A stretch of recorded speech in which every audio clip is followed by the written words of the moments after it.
Good afternoon. We begin this afternoon's business with portfolio questions. Question number 1, Lewis MacDonald. Thank you very much. To ask the Scottish Government what assessment it has carried out of public support for a second referendum on Scotland leaving the UK. Minister Michael Russell. Thank you, Presiding Officer. The current Scottish Government was elected last year with the largest ever constituency vote since the beginning of devolution on a clear manifesto pledge that the Scottish Parliament should have the right to hold another referendum if there was significant and material change in the circumstances that prevailed in 2014, such as Scotland being taken out of the EU against our will. That specific material change is now taking place. We believe the people of Scotland should therefore have the final choice of their future once the terms of Brexit are clear. Lewis MacDonald. I take it from that answer that the Government has carried out no assessment of public attitudes to this matter since the Brexit referendum on the 23rd of June. Has the Minister considered the opinion poll evidence summed up by Professor John Curtis in a blog on the 2nd of March, which is that Scottish voters are overwhelmingly opposed to a second independence referendum before the final outcome of Brexit negotiations is clear? Does he not agree that the priority for the Scottish Government for the next 2 years should be to protect Scotland's vital interests in those negotiations and to secure the repatriation of powers over devolved areas from Brussels to Holyrood, rather than promoting a further referendum which the Scottish people do not want? Minister. Well, of course, those two objectives are not mutually contradictory. Indeed, I received a letter from David Davis this very day that looks forward to working together on some of the issues that lay ahead. So the member is wrong about that matter. He's also wrong about opinion poll evidence. It shows to be about 50-50 in those circumstances. But there are very clear indications of public support available often in the opinion polls. I draw attention to those opinion polls which show the Labour Party to be in 3rd place in Scotland. That is an indication of public support for Lewis MacDonald, his point of view, and the Labour Party. Gillian Martin. Point of order, Mr. MacDonald. I assume that Mr Russell has inadvertently confused my question about support for holding a referendum with a different question about support for independence. Would you care to correct the record at this point? No. That's not a point of order, Mr. MacDonald, but the point has been noted, I'm sure, by the Minister. Gillian Martin. Does the Minister think that the opposition telling us, both sides of the opposition telling us to spend parliamentary time discussing health and education, and then at the very first opportunity using portfolio questions to talk about independence is a little bit hypocritical? Yes. Minister. An acute point as ever from the member. I have to make the point, of course, that the Scottish Government will. Order, please. It's all very amusing, but order, please. Minister. Well, some people are easily amused, Presiding Officer, quite clearly. The reality of the situation, of course, is that the parliamentary time that this government uses is used to further the interests of Scotland in many different ways. And that is shown by the record of achievement that the government has had over the past 10 years, which is considerable and growing. I know that makes opposition parties uncomfortable, but the Scottish National Party and government has been efficient and effective and will continue to be so. I would suggest that the Leader of the Opposition, whoever the opposition is these days, because it seems to be only a united opposition, the Leader of the Opposition and indeed the Prime Minister should get back to their day jobs and start to concentrate on the real issues that are facing Scotland, like being dragged out of Europe against our will. Adam Tompkins. Thank you, Presiding Officer. If I can ask a supplementary question about the Constitution in portfolio questions on the Constitution. To propose another referendum in the next Parliament without strong evidence that a significant number of those who voted no have changed their minds would be wrong and we won't do it, unquote. Or again, if I, the SNP, those who believe in independence can't shift opinion from September 2014, we won't earn the right to ask the question. Again, both direct quotations from the First Minister. Was she wrong? Or if she wasn't wrong, why have ministers changed their minds? The member knows very well that, and I read it in my original answer, so clearly he was not listening. The manifesto on which the First Minister stood, I stood, everybody on this side of the chamber stood, says, if there is significant and material change in the circumstances that prevailed in 2014, such as Scotland being taken out of the EU against our will. He has clearly seen what has been taking place today. He has clearly seen the attitude of the Prime Minister. In all those circumstances, that manifesto commitment has been fulfilled and will be followed. Secondly, Presiding Officer, I'd make this point. It is a very dangerous position for any opposition to believe that they can veto a majority in the Parliament based upon a manifesto commitment. That is not democracy. And those who choose to depart from that cannot be, by definition, Democrats. Question number 2, Claudia Beamish. Thank you, Presiding Officer. To ask the Scottish Government what its response is to concerns that reductions in local government budgets will have a negative impact on local services in South Scotland. Cabinet Secretary Derek Mackay. Scotland's local authorities will have an extra £383 million to support local services in 2017-18, which represents an increase of 3.7% compared to this year. This should have a positive impact on local services all over Scotland, including the south of Scotland. Claudia Beamish. I thank the Cabinet Secretary for that answer, but the sorts of cuts that are happening from the Scottish Government to our local services are absolutely mind-boggling, frankly, with hundreds of millions from the Scottish Government being cut to local services since 2011.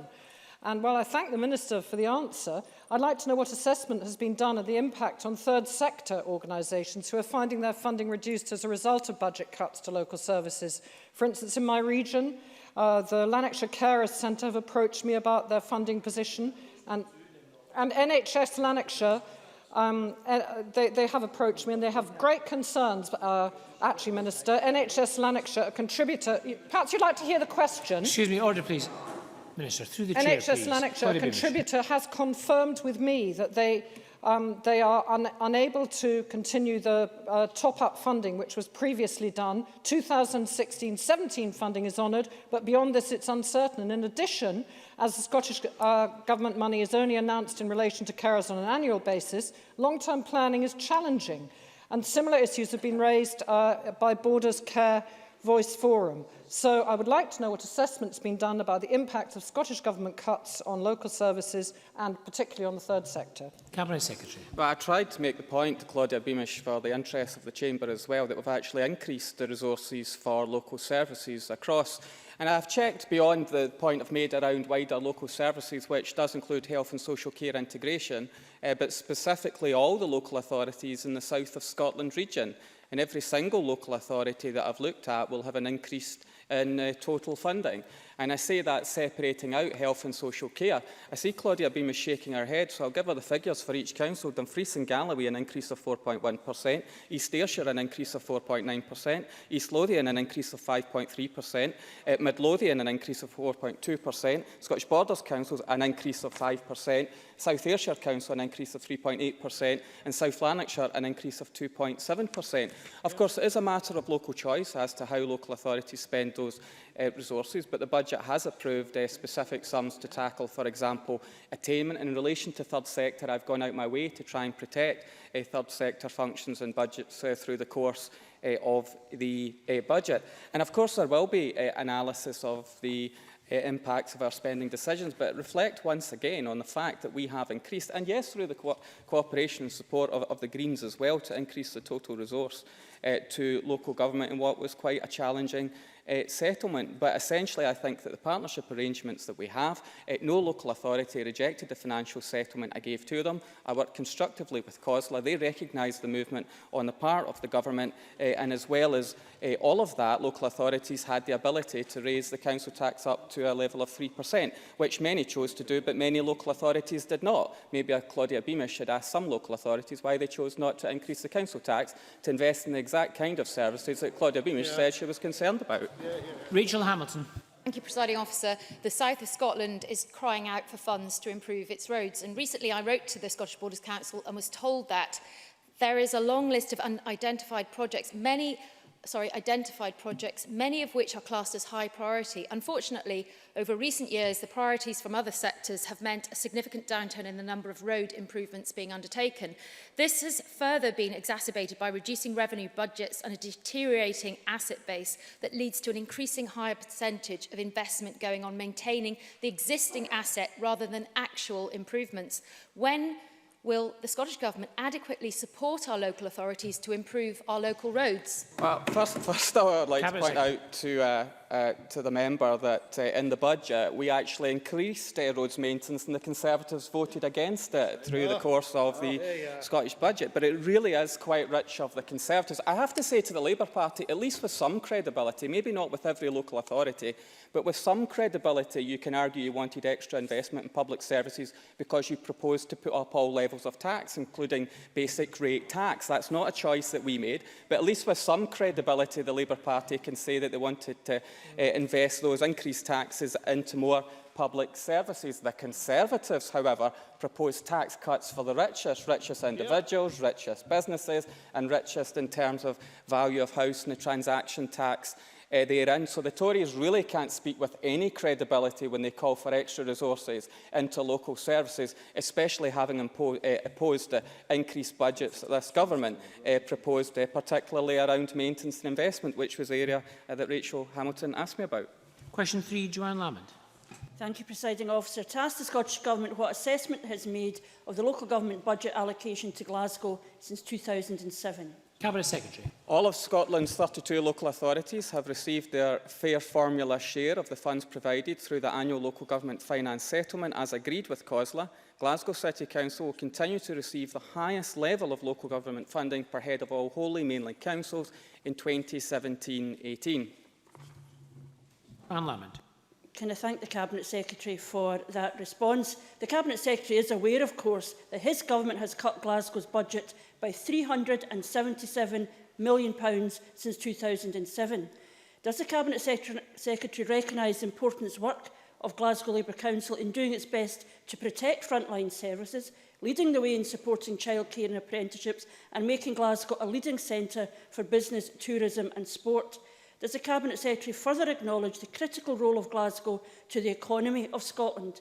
And in those circumstances, does the Cabinet Secretary therefore regret the opportunities lost, the families unsupported and the economy benefit lost directly by his government's choice, the price to be paid by every Glaswegian for his choice to cut rather than fund services? Cabinet Secretary. Well, can I actually begin with recognising some of those points? Actually, the areas that have been identified I would welcome as the City Council addresses key issues in the City. I would welcome any administration to focus on those. And there have actually been good areas of partnership working between Scottish Government and City of Glasgow Council. I was a signatory on behalf of the Government for the City Deal proposition as well. So I think there are many areas in which we've been able to work in partnership with the City Council. Not always found every area to be of agreement, but there are many areas of partnership and shared endeavour, not least around deprivation, inequality, the need for further economic development and partnership, as I say, that we've taken together. But again, it would be wrong to suggest that the overall spending power of the City Council has decreased.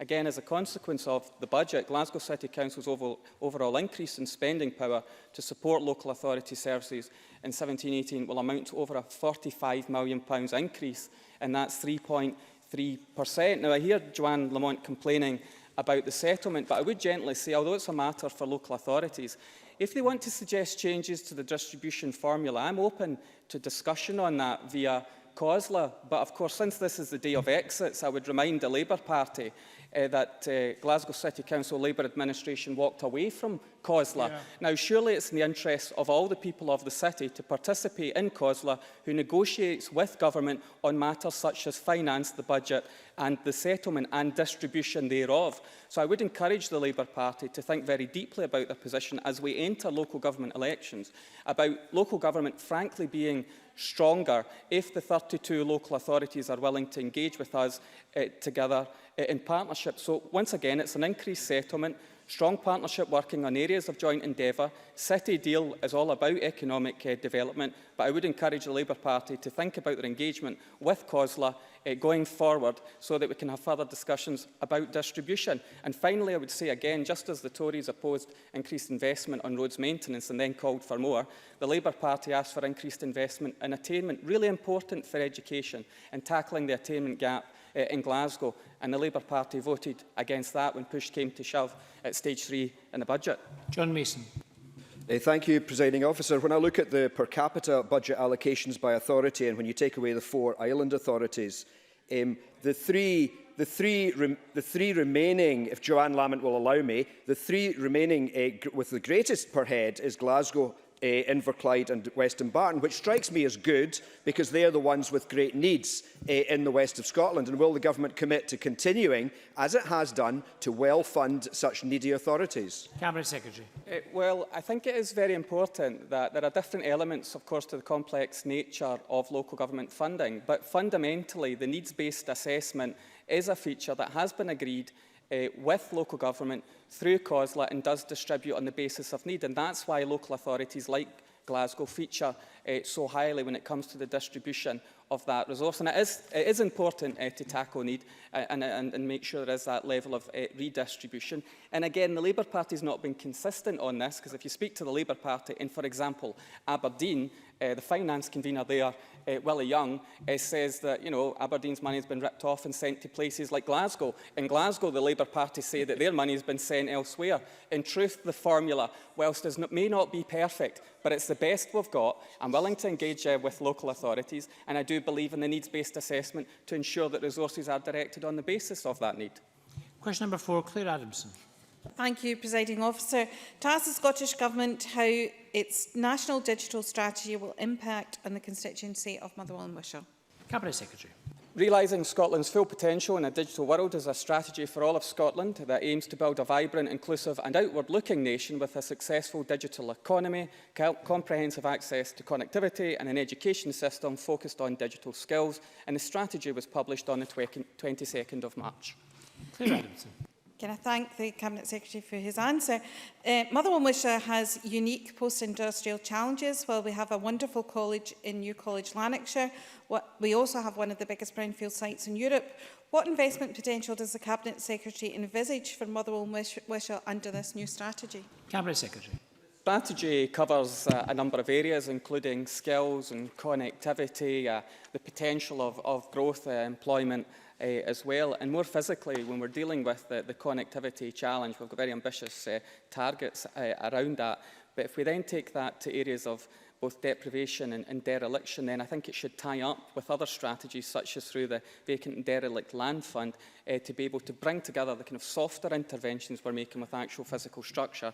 And therefore, there are resources that are available to Lanarkshire to be able to invest in those kind of sites. And I'd absolutely commend the work that the college is doing, and education and the potential there is around skills, and the new funding announced as part of this should all come together to help areas such as the constituencies. Question 5, Graham Day. Thank you. To ask the Scottish Government what the impact will be of the Finance Secretary's recent announcement of £15.6 million being reinvested back into the Digital Scotland programme. Cabinet Secretary. An additional 17,000 homes and businesses across 27 local authorities will benefit from fibre broadband as a result of the £15.6 million gain share investment being made through the Digital Scotland contract covering the rest of Scotland region. This is in addition to the £2.2 million of gain share funding announced by the Highlands and Islands Enterprise last year, which will deliver fibre broadband connectivity to additional 1,800 premises across the Highlands and Islands region. Graham Day. Thank you. In announcing the additional funding, the Cabinet Secretary said it would have a particular focus on maximising the number of premises that have access to speeds of greater than 24 megabytes, with funding targeted on areas with the lowest speed coverage, including Angus. Can I ask if there are any specific plans as yet for my constituency of Angus South, and whether the Scottish Government would be prepared to work in collaboration with Angus Council on this? Cabinet Secretary. Yes, I do believe there is potential to do that, but we've set out our ambitious targets, including coverage of 100% of homes and businesses by 2021. We're very much on track to achieve the milestones of our targets. But this particular initiative should benefit an additional 500 premises in Angus, ensure that we roll out superfast broadband through that particular challenge, and it will increase superfast broadband coverage in Angus to 91.2% by the end of the Digital Scotland rollout, and then, as I say, move on to a much more ambitious target of 100% coverage. Jamie Green. Thanks, Presiding Officer. Can I ask the Cabinet Secretary just to clarify a point on this additional funding? Is it not the case that actually this money is a result of a clawback clause in the contract with BT, and is actually not new additional money being provided by the Scottish Government? I didn't say that it was Scottish Government money. I think I was very clear in making the original announcement how it is part of the contract, at where BT has been involved in an area, it hits certain targets, that money is provided and then released, and then there's that dialogue about how it's distributed. So I suppose what I'm highlighting is how it's benefiting communities that otherwise wouldn't have that connectivity. I welcome the approach, I welcome the intervention. I've tried to raise awareness of it. I appreciate members asking questions of it, and I would encourage members who are interested to look at the website www.scotlandsuperfast.com. So putting it into context, just one of our many interventions to reach our target of 100% coverage by the end of this Parliament. And I fully recognise that there will need to be new technologies, different ways of procuring the services to reach that ambitious target. This is just one. But I've never pretended that it was Scottish Government money, but absolutely there's Scottish Government involvement in the contracts, and I'm happy to confirm that to the member. We move from Finance and Constitution to Economy, Jobs and Fair Work questions. Question number 1 from Fulton McGregor. Thank you, Presiding Officer. To ask the Scottish Government what action it is taking to boost the economy and create jobs in Coatbridge and Christen. Minister Paul Wheelhouse. Our enterprise and skills agencies are working to deliver sustainable, inclusive economic growth across Scotland, including in towns such as Coatbridge and Christen, by promoting Scotland as an attractive place for business and innovation, and through our substantial investment in infrastructure, regeneration, skills, internationalisation and business support. The Scottish Investment Bank has also directly supported 8 investment projects in North Lanarkshire, while Scottish Enterprise currently account manages 167 companies in the local authority area, and BioCity at Newhouse was designated as Life Sciences Enterprise Area in April 2016. The competitiveness of Coatbridge and Christen as a business location will be enhanced by the £500 million upgrade to the M8, M73 and M74 that will reduce traffic congestion, while the Scottish Government has delivered a highly competitive business environment with a reduced poundage on business rates and premises with a rateable value under £15,000 now qualifying for 100% business rates relief through the small business bonus policy, with those between £15,000 and £18,000 rateable value benefiting from a 25% discount on rates. Fulton McGregor. I thank the Minister for that response. Coatbridge Town Centre has suffered multiple setbacks recently, including closure of 2 banks, proposed closure of the DWP processing unit and some major fires in some of the empty buildings. People are rightly concerned about the future of their Main Street. Having hosted a well-attended public meeting recently, I am in the process of establishing a steering group involving residents and businesses to create and implement a plan to improve the town centre. Would the Minister be willing to meet with the steering group to discuss how the Scottish Government could support the regeneration of Coatbridge Town Centre and create more jobs locally? Minister. Well, on the latter point, certainly I'd be happy to meet with Mr McGregor's constituents to discuss how we can help support regeneration within the community. I certainly would commend, I've seen efforts elsewhere across Scotland where similar initiatives of taking a grassroots approach, looking at how communities can help develop a vision for their community, and been very successful not only in developing a plan which the local authority can then take forward, but also helping to support subsequent funding applications to lottery and other good causes to support projects locally. What I would say is that to help Mr McGregor, I will provide further detail on this, but the Government has also taken forward the Town Centre First principle with local government trying to encourage any investment decisions made by public authorities and indeed to secure private sector investment in town centres to identify if that could be the best location first, and then only looking at peripheral areas thereafter to try and drive more footfall into our town centres and support local businesses. But I'm happy to meet with the member and his constituents and to provide further detail to him. Richard Leonard. Thanks, Presiding Officer. The Minister will be aware of representations that I've made to save the jobs at the tannoy factory in the town of Coatbridge. The GMB Union, the workforce and Scottish Enterprise have been actively working to secure these jobs for Lanarkshire, but all too often have been kept in the dark by the owner of the factory based in the Philippines. And despite their valiant efforts, many of the workers are facing redundancy at the end of this week. So can I ask, even at this stage, that the Cabinet Secretary himself makes personal direct contact and representations to the owner of the company in Manila? Minister. Well, I'd like to reassure Mr Leonard that I, on behalf of the Government, have been actively involved, as has the Cabinet Secretary, in looking at the case involving tannoy. We're obviously very concerned at loss of any jobs, but I would reassure the member that the company have been engaging with Government and Scottish Enterprise on proposals to develop new capacity in relation to a specific project, which I'm not at liberty to disclose, but we are hopeful that there will be some jobs retained within the area in due course. I can investigate the matter about the communication with the trade union. That's obviously not entirely within our gift, but we will certainly encourage the company, if we can do, to engage with the trade union, because clearly we want to ensure that those who are affected are kept informed of what is happening. But I would reassure the member that there are encouraging discussions around retaining some employment in the area. Question number 2, Tom Arthur. Thank you, Presiding Officer, and I refer members to my register of interest and my professional background in music to ask the Scottish Government what assessment it has made of the economic contribution of the music industry. Cabinet Secretary Keith Brown. The music industry in Scotland is a key part of our thriving creative industries sector. Scottish Government growth sector statistics show that in 2014, the music industry in Scotland had a turnover of £27.9 million and a GVA of £15.5 million. Moreover, the 2016 UK Music Report, Wish You Were Here, showed that music festivals and live concerts attracted 928,000 music tourists to Scotland in 2015.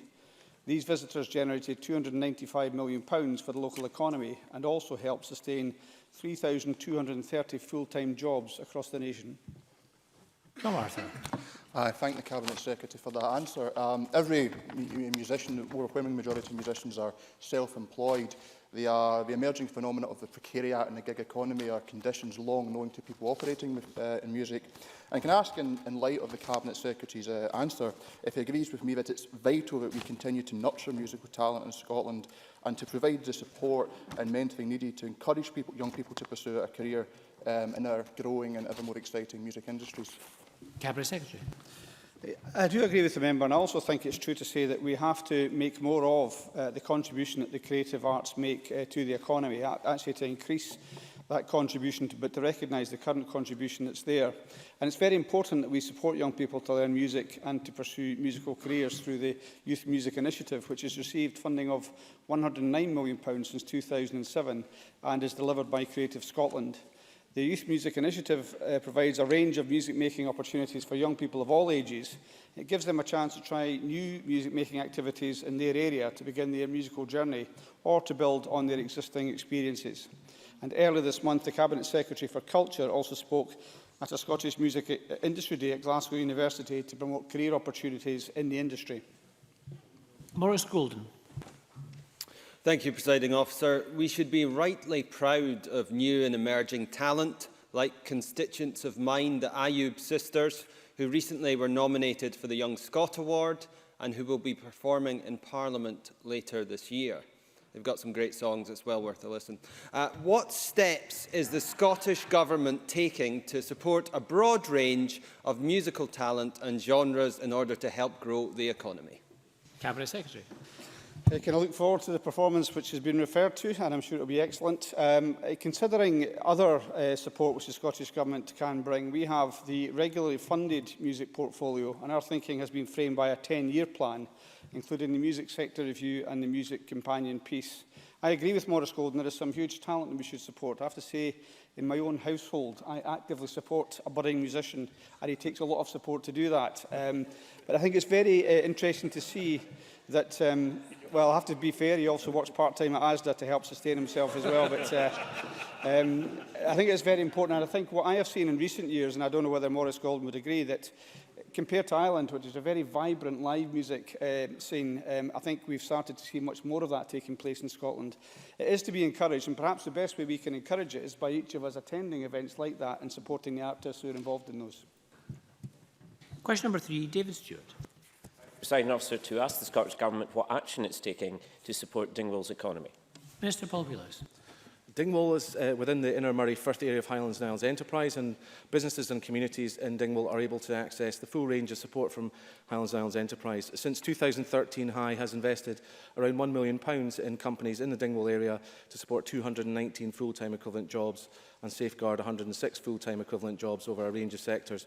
Over the same period, HI has also provided a £2.46 million research and development grant and £90,000 Smart Scotland support for Inside Biometrics, a Dingwall-based company. David Stewart.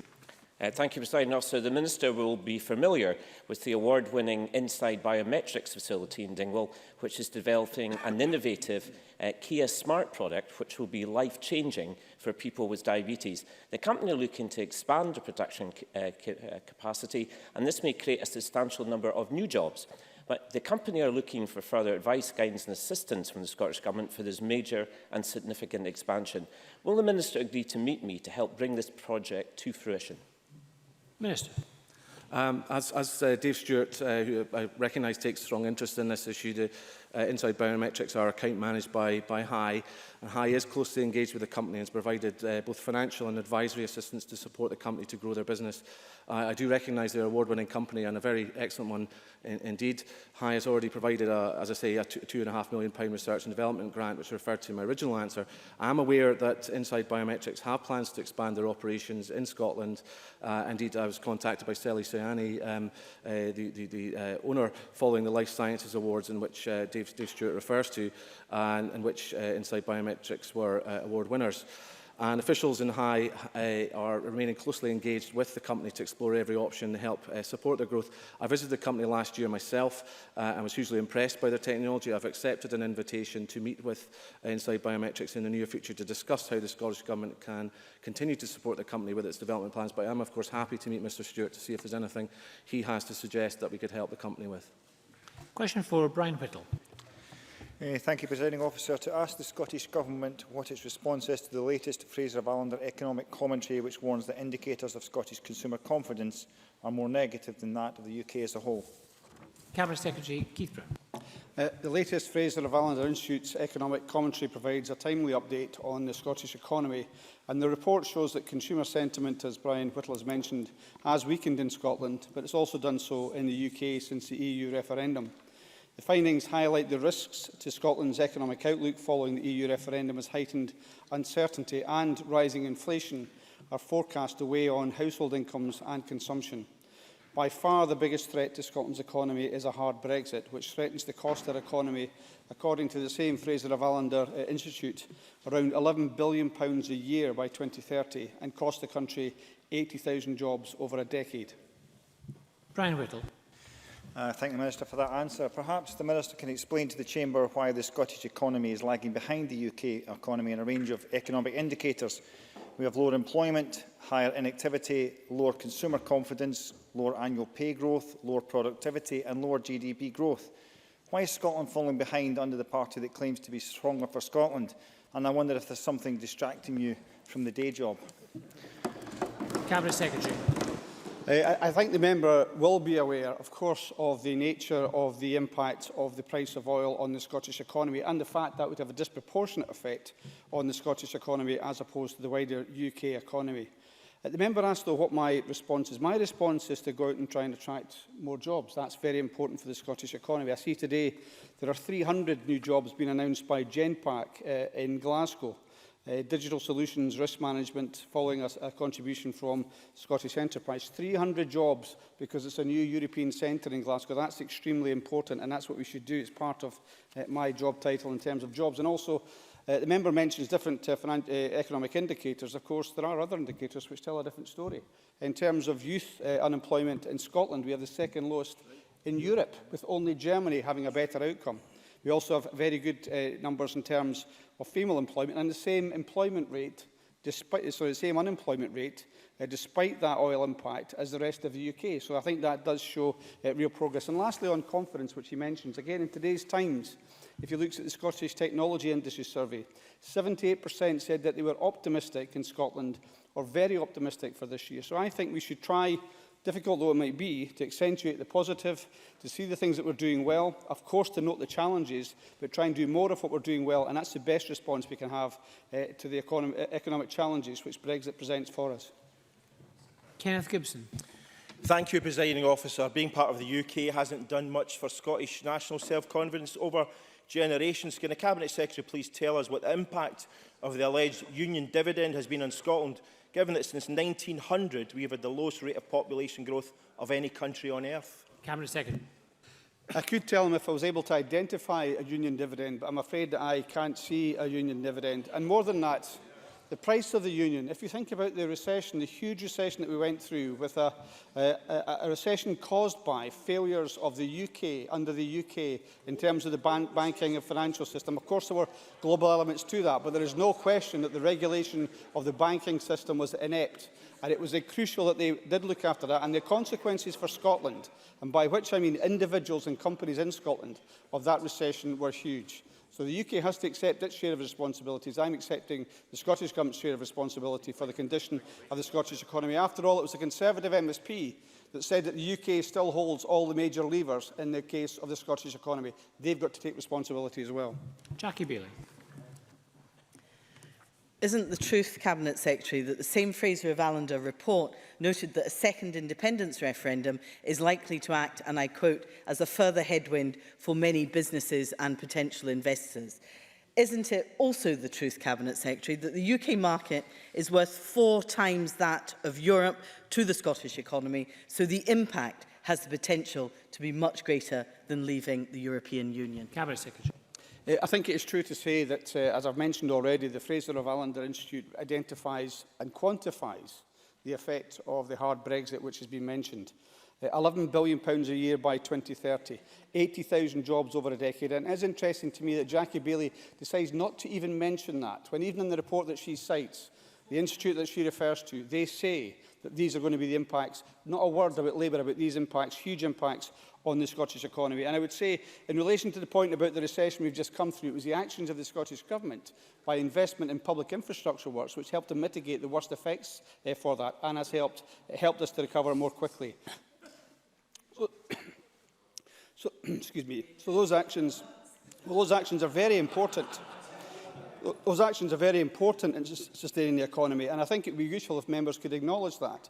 But also if the Labour Party could acknowledge the effects of Brexit, which is very serious, £11 billion a year, 80,000 jobs, which they've failed to do on many occasions up to this time. And Dean Lockhart. Thank you. The Cabinet Secretary asked about the union dividend. I would point him to the Scottish Government's own numbers, that last year the GERS numbers showed a £15 billion union dividend. The Fraser of Allender Institute also highlighted that since the SNP came to power, Scotland's economy has grown by an average of only 0.7% a year over the past 10 years. That is less than a third of Scotland's long-term economic growth. This underperformance is nothing to do with oil, nothing to do with Brexit. Does the Cabinet Secretary think that this underperformance over 10 years of SNP government is acceptable? Cabinet Secretary. I don't know. I can imagine businesses out with this chamber listening to somebody say, talking about economics, that the rate of growth in Scotland's got nothing to do with oil, thinking, how do you even start to respond to a point like that? So it's quite obvious to me that there's not the basic understanding of the Scottish economy implicit in the question. It's also true that I didn't raise the union dividend. Somebody else raised it, and I responded to that point in the way that I did. So I think it's what's very important in relation to this is to make sure that we do the right things through the economy. Martin Gibson for Aberdeen Asset Management said, Martin Gilbert said that we should look through the fog and try and see where the opportunities are. I've just mentioned 300 jobs, not a word of joy or congratulation from any opposition parties, but 300 new jobs coming to Glasgow. Not a word about the increased confidence in the Scottish Technology Industry Survey. These are important measures for Scotland. And of course, we have to recognise the challenges. I've mentioned many times, productivity, internationalisation, exports. I recognise those challenges, and I'm trying to take action to address them. But perhaps sometimes, surely, some of the opposition parties could acknowledge the strengths of the Scottish economy, even if it's just to try and encourage them, so that we can all get the benefit from increased economic activity in Scotland. And Mike Rumbles. The Minister said he couldn't identify any union dividend. Could he identify a union dividend in his case with the Royal Marines for the protection of the whole of the United Kingdom together, and in my case the Army? Would he accept that there is a union dividend in our defence approach to defence? Sort of related, Cabinet Secretary. Briefly, Cabinet Once Secretary. again, I just can't understand the lack of information or experience. If you look at the defence footprint in Scotland over recent years, what we have seen, well, maybe you don't think it's relevant, regiments actually on the frontline service being merged, people being handed their P45 when they're in active service, reducing basing cuts, reducing numbers in Scotland. Now, he would know this if he talked to some of the local authorities who are trying to wrestle with the latest round of basing cuts. For example, Fort George or Glencorse, a barracks which has had millions of pounds of investment, is going to be closed. I mean, the actual lack of understanding or knowledge of the question which Mike Rumble shows that he has no understanding of the defence activities here in Scotland. And perhaps before he asks a question like that, he should do a bit of homework next time. Question number 5, Richard Leonard. Thank you very much, Presiding Officer. To ask the Scottish Government when it last met representatives of the Scottish Investment Bank. Cabinet Secretary Keith Brown. The Scottish Investment Bank is a division of Scottish Enterprise. Officials from Scottish Government met with representatives of the Scottish Investment Bank on Monday, the 20th of March. Can I thank the Cabinet Secretary for that answer? What? Order, everyone, please. Order. Richard Leonard. Thanks. What guidance has the Scottish Government issued to the Scottish Investment Bank on the requirements that need to be satisfied for lending to companies or taking out equity stakes in companies regarding its stated goal of inclusive growth, and so good trade union and industrial relations, the standard of employment contracts and the gender pay gap? Cabinet Secretary. The Scottish Investment Bank, as I've said, is actually an arm of Scottish Enterprise, so they're fully appraised of the ambitions and the standards which the Scottish Government would like to see encouraged. And they've invested £52.4 million in 133 Scottish companies. They've helped companies leverage £277 million of private investment, and they've also invested £12.2 million in 13 SMEs through the Scottish Loan Fund. It is available to start-up, early-stage and expanding businesses. So those aims which we have in terms of the gender pay gap, in terms of inclusive growth, where everybody gets a chance to share in the opportunities for growth, are embedded in the work that Scottish Enterprise does, and they're well aware of the Scottish Government's standards and its ambitions in those regards. Thank you. Apologies to members who waited patiently and to whom we did not reach. We'll now move on to the next item.